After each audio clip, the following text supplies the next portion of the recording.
Yan o. Yan ang tunay na buhos. Buhos ng tubig. Go, go, go, go. Yung load natin. Siguro kalahati na yun. Sumisipa talaga yun.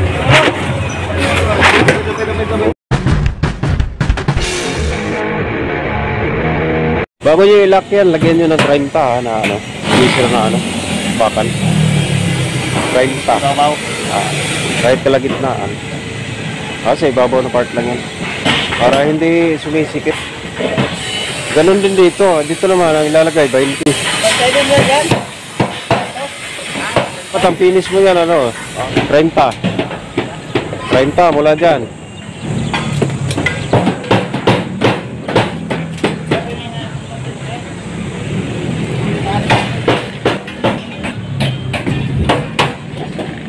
O yan, meron ng nakalatag tayo dito. Nice na big.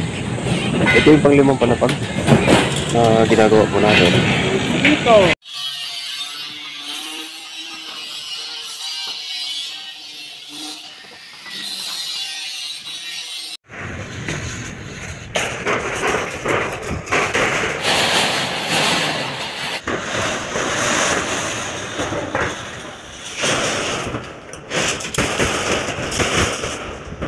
Tapos ito, ano? Sa lukuya pinapakalat po natin ito. Pinaka-top bars po niya. Meron tayong space dito na 25 minimum speed. 2mm yung ginamit natin. Okay. Yan na. Yeah. So bukod dyan, meron pa tayong gagawing mga extra bar dito sa mga part na malalaking span. 2-way extra bar ang gagawin natin dito sa malalaking span. Yan naman, 1-way extra bar. Papunta din sa dulo. Dito mapapansin natin, mayroon tayong drop dito para sa CR. 10 cm drop para sa CR po dito. Dahil 4 ang CR dito. 2 din sa part na yun. Dito naman sa part na to, 2. So may drop tayo na 10 cm.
Meron na tayong mga spacer plug na nilagay dito. Pinaka-space. Okay. 3 cm. Yan. 3 cm. Lahat yan na yung spacer plug. So, ang space niya, 25 cm. So, ang isusunod po natin dito yung mga extra bar. Malalaki span. So, lahat yan, yung extra bar po yung lalagay yan. Nandun na lang sa part nyo. Sino po yung pinatali. Mag-complete yun tayo. Extra bar na yan? Ito, extra bar. Gano'n na ang pagbubuto na dito pa.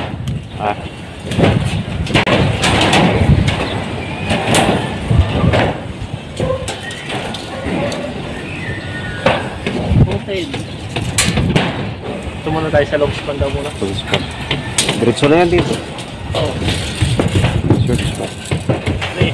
Lower 4. Meron tayo lower 4 sa extra bar. Ikot yan dahil malalaki span 430 divided by 4. So magmula dito hanggang doon may extra bar yan.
dito sa part na to, meron tayong apat na CR dito. So, nakadrop po ito ng 10 cm yung pinaka-drop po natin dito. Kung papapansin natin, ito na yung pinaka-slip natin abang para sa toilet bound at yung floor drill, PVC pipe. Ito yung part ng hagdanan. Meron tayong nilalagay ng mga abang para sa hagdanan. Okay.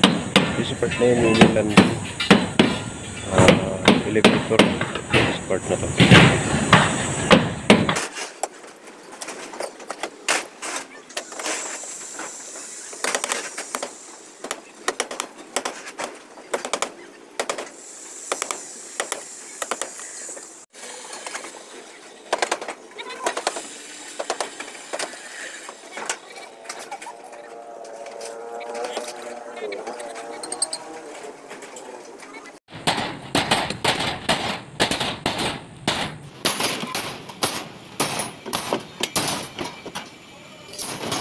So dito sa ilalim mga tol, kompleto na tayo dito. Papansinin natin, may mga tukod na tayo dito na mga suring jack. Ito sa part ng elevator, ayan, grabe na lock natin dyan. So tali yan, tagusan yung tali. Ito mga abang na ito, landing po yan, paket ng 5th floor. Kaya mapapansin natin, may katapat po yan dyan sa part ng biga na yan. Ayan, 15 cm yung space yan. Yung bill na yan, yun yung sa part ng hagdanan. Katapat dito yan sa hagdanan natin. Pababa, pinakaabang sa hagdanan po natin. 16 mm yung mga abang natin dyan. Okay. Ito mapapansin natin yung setup na papatungan po natin ng steel kaya mapapansin natin bawat span ganyan na ganyan yung setup mga tol sa part na ito. May balagbag tayong paganyan ng J5. Ganun din dito, may katapat yan. Yan, dubli. Kasunod na pinatong mapapansin natin yung nasa taas J5 din. Okay? Pag ito naman, yan, paganyan. Kasunod na pinatong natin dyan yung steel dick. Kaya mapapansin natin dito, meron tayo nakalagay bawat corner ng U-head jack. Kaya ito yung U-head, mga U-head jack natin. So, yan yung trabaho ng U-head jack. Sasaluhin niya yung balagbag na paganto. Okay? Mapapansin natin sa kabilang kanto, corner. Meron din doon. Yan. So, tapatan lang yun. Yan. Yan. So, yun yung trabaho ng U-head jack po natin. Adjust po yan dahil fault treated yan. So, ito yung U-head jack po natin. Yan. Yan. Ang sukat nito, 45 by 6. Ayan. 6 inches ito. Kaya kasya dito yung tatlong tubo. Sa paganto. Okay, 6 inches yan. Yung height naman niya, 45 cm. Suggest po yan. Kaya kung mapapansin natin dito sa taas, pag medyo mababa siya, pwede natin iangat. Pag medyo mataas naman, pwede natin ibaba. Okay? So yun yung trabaho ng U-head jack. So, kompleto na yung preparasyon po natin. Araw ng Sabado ngayon. Ito yung araw ng buhos po natin dito sa Panglimang Palapag. Kaya mapapansin natin, pinaakyat na yung mga line pump, ready mix. Daanan natin dyan sa may part ng elevator. So, sila line pump. Okay? Mapapansin natin dito sa baba, nakaposisyon na yung pump truck. Okay? Yan, pump crate. So, meron tayong tulad dati. Meron tayong nakaposisyon sa part na yun para sa pagta-traffic. At isa din dito. Napaka-importante. Pagta-traffic na yun mamaya, one way na lang ito dito sa part na ito. Pag-i-align mo mga, yung mga sako din, mga ilang piraso yung mga lumalabas. I-align mo ng konti. So yun. Ang gagawin na lang dito, yung paglilinis natin dito. Papalihan lang ng tubig ito. At saka yung sa pagpupuro po natin sa lahat ng mga poste. Up to bye.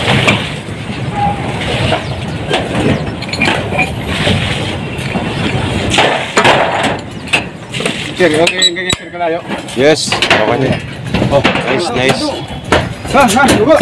Yan, papalan yun to. Oh. Ayun na, ikom na eh. So ito na yung line pump. Yan, so paunti-unting kakalasin yan papunta doon. Patras yung buhos para papunta doon sa pabanti yung buhos. Yan, pinapalihan natin ang tubig para matanggal yung mga limpo. Ito yung riser. Dito po ito dumaan sa elevator yung baba. Yan, lalim yun. Nandun sa may pwesto ng pump truck. Ayun, yun yung first spot. Kaya 10 cubic ito. Yan, so nakapwesto na sila doon. Yan. Nakapoist ko na rin yung box yan. Oo, pupunta din sa dulo yan. Yan. Gagawin natin, lalagyan natin ng grout yung mga poste natin sa dugtungan. Yan. Ayan, first batch. Idiretso yan doon, then atras. Para makuha niya yun.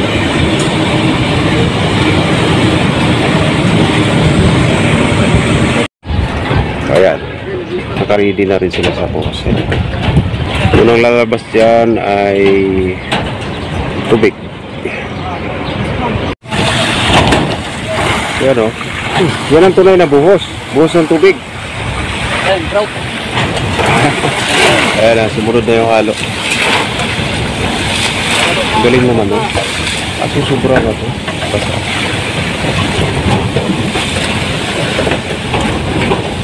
Okay, okay.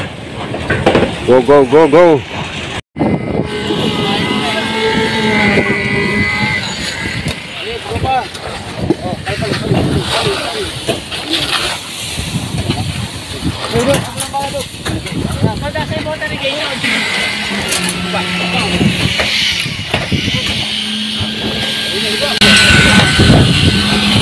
Yung one load natin, siguro kalahati na yun. Maubos.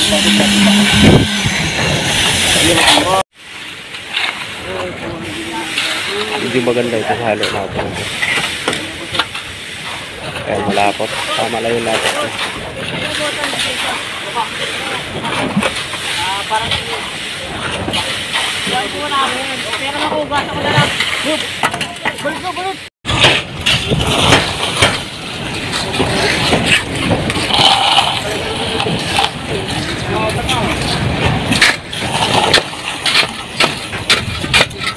Ganito mapapansin natin dito, mayroong sidings tayo. Pantay lang dyan yung buhos natin sa mga sidings na. Sakto sukat yan. 12 cm yung thickness po natin. So nakapantay tayo dyan. Mapapansin naman natin kung alin yung bukol. So makikita naman dito.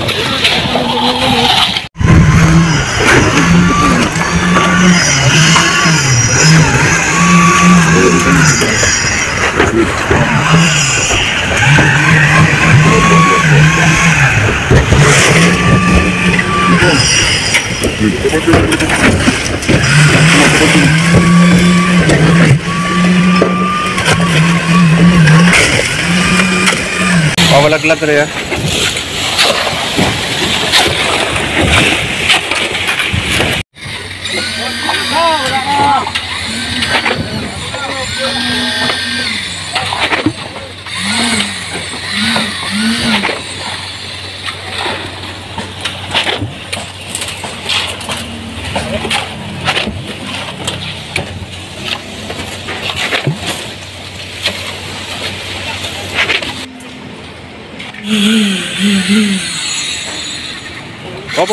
Op.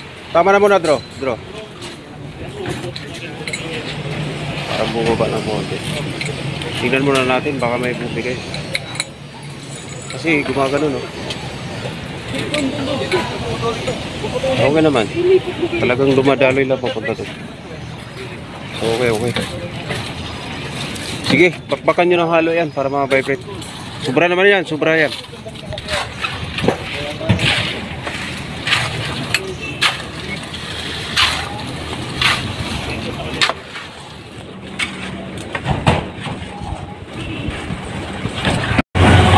Grabe to, sumisipa talaga yun.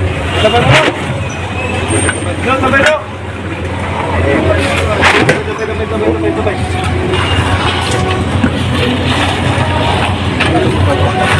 Ito yun, halos ng kalahati na tayo dyan sa parts nila. Doon sa bandang dulo, medyo matigas na yun. Kahit ulamin pa yun, hindi naman sisira. So, kani-kanina lang yan, kaya mabilis lang talaga tumigas. Napakainit pa ng panahon.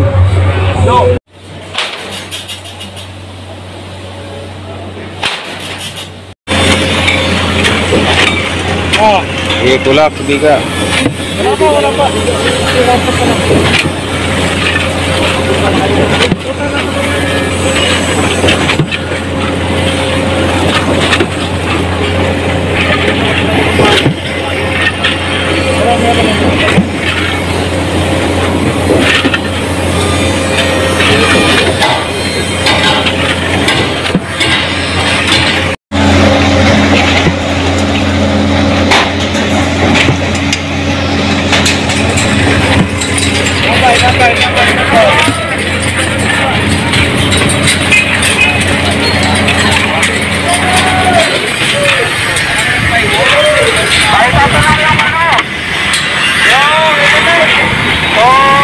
buti na lang.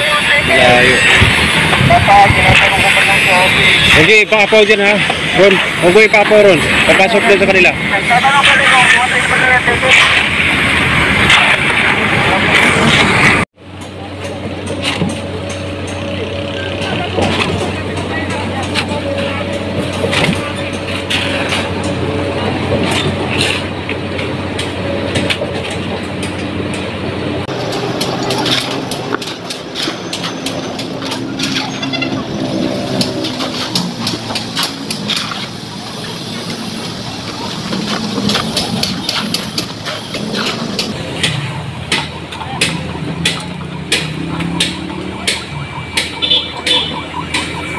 Ano yung last batch?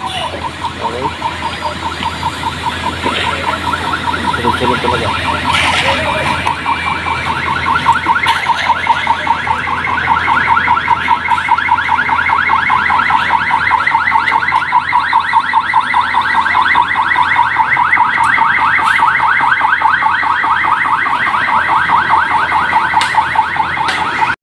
So ayan, tamang-tama lang yung 37 cubic. So doon sa Sherwood, kulang pa tayo ng konti. Doon sabay kay Andrew. Papunta. Yan. Okay na rin, pantay na. Yun dito lang, na part. Dagdag tayo dito pare. Tapos to. Tayo doon ako ano. Yun, nadaling Suryo. Galing talaga Suryo mo tingin sa malalim na lugar, oh. Punong-puno talaga niya kagad eh. No.